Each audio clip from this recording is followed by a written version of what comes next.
بسم اللہ الرحمن الرحیم۔ ایک ایسی بدکار اور جاہل قوم جس نے ایسا کام کیا کہ پہلے دنیا میں کسی قوم نے نہیں کیا تھا۔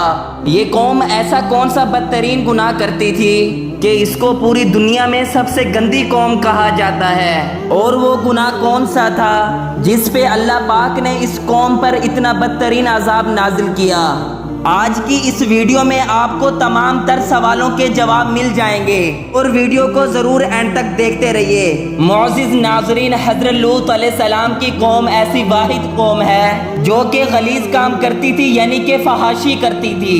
یہ لوگ ایسے جاہل لوگ تھے، یہ اپنی عورتوں کو چھوڑ کر مردوں کے ساتھ ہم بستری کرتے تھے، اور یہ اپنی خواہشیں عورتوں سے چھوڑ کر مردوں سے پوری کیا کرتے تھے۔ صدوم شہر میں رہنے والی قوم حضرت لوط علیہ السلام کی امت تھی۔ حضرت لوط علیہ السلام کوئی اور نہیں، حضرت ابراہیم علیہ السلام کے بھتیجے تھے، اور آپ کو اللہ پاک نے صدوم کی طرف نبی بنا کر بھیجا تھا۔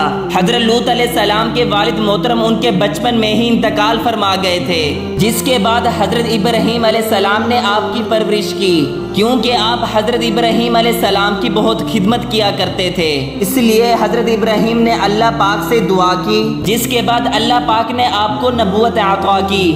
معزز ناظرین، آپ میں سے اکثر لوگ یہ جانتے ہوں گے حضرت لوط علیہ السلام کی قوم ہم جنس پرستی کیا کرتی تھی، مگر وہ قوم اس بدترین گناہ میں مبتلا کیسے ہوئی اور کس چیز نے اسے ایسا بدترین گناہ کرنے پر اکسایا؟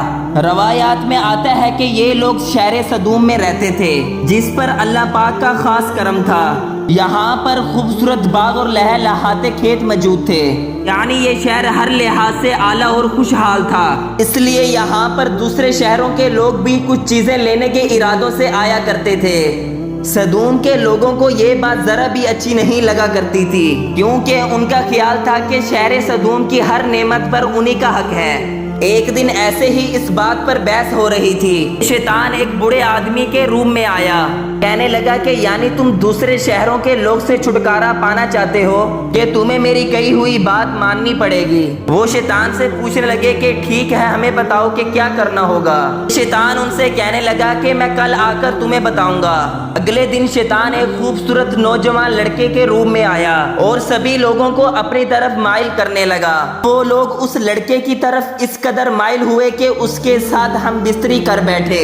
اس کے بعد شیطان نے ان لوگوں کو سمجھایا، اگر تم چاہتے ہو کہ باہر کے لوگ یہاں نہ آئیں اور تمہاری چیزیں نہ لے جائیں، تو ہر باہر آنے والے شہر کے لوگوں کے ساتھ یہی کام کرو، تاکہ تم زمانے میں بدنام ہو جاؤ اور لوگ تم سے ڈریں، کہ تمہارے علاقے میں آنے سے پہلے سوچیں کہ جو بھی اس علاقے میں جاتا ہے اس کے ساتھ ایسا ہی بدترین گناہ کرتے ہیں۔ معزز ناظرین، شیطان نے پہلے ان سے بدفعلی والا یہ کام کروایا، جس کے بعد یہ قوم اس گناہ کی عادی ہو گئی کہ نوبت یہاں تک آ پہنچی کہ وہ اپنی عورتوں کو چھوڑ کر مردوں کے ساتھ ہم جنسی اپنی خواہش پوری کرنے لگے، کہ وہ گناہ اس شہر میں ایسے عام ہو گیا کہ ہر گھر میں وہ بدکار گناہ ہونے لگا۔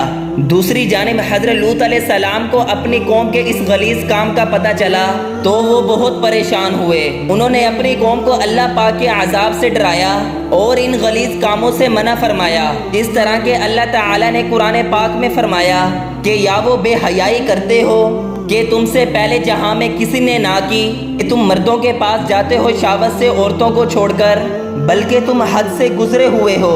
حضرت لوط علیہ السلام نے کئی بار اپنی قوم کو سمجھایا، لیکن وہ باز نہ آنے کو تھے، اور وہ وہی بدترین کام کرتے تھے جس کی وجہ سے ان پر اللہ تعالیٰ کا عذاب آنا تھا۔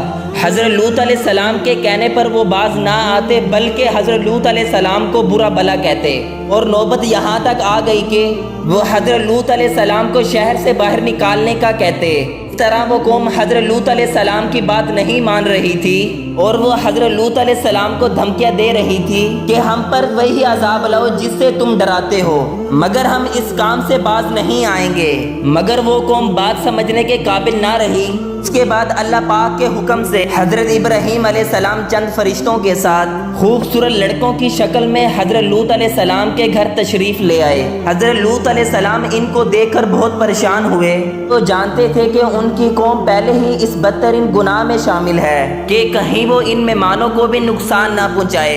لہذا حضرت لوط علیہ السلام کی بیوی جو کہ منافقہ تھی، چھپکے سے شہر سمود کے لوگوں کے پاس گئی اور ان کو جا کر مہمانوں کے بارے میں بتانے لگی۔ وہ لوگ حضرت لوط علیہ السلام کے گھر کے باہر آ گئے اور ان مہمانوں کے ساتھ بدفعلی کرنے کے لیے ان کی دیواروں پر چڑھنے لگے۔ حضرت لوط علیہ السلام نے ان مہمانوں کو ایک کمرے میں چھپا دیا اور خود اپنی قوم کے لوگوں کو سمجھانے لگے۔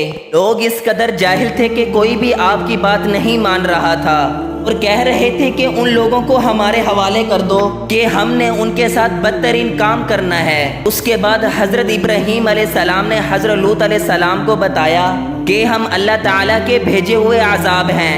اللہ کے نبی، آپ اپنے اہل و عیال کو اور چند مومنوں کو لے کر یہاں سے صبح نکل جائیے گا۔ چنانچہ حضرت لوط علیہ السلام نے ایسا ہی کیا، اہل و عیال کو اور چند نیک مومنوں کو لے کر یہاں سے صبح ہی نکل گئے۔ حضرت ابراہیم علیہ السلام نے ان 5 بستیوں کو اپنے پروں پر اٹھایا۔ ان کے بعد اللہ پاک نے ان پر پتھروں اور آگ کی برسات کی۔ یوں بدکار اور بدترین کام کرنے والی قوم تباہ و برباد ہو گئی۔ ناظرین، یہ تھا حضرت لوط علیہ السلام اور ان کی بدکار قوم کا مختصر سا قصہ۔ امید کرتا ہوں کہ آپ کو میری ویڈیو اچھی لگی ہوگی۔ اگر اچھی لگی ہو تو ویڈیو کو لائک کریں اور اپنی محبت کا اظہار کریں اور چینل کو سبسکرائب کر دیں۔ اللہ حافظ۔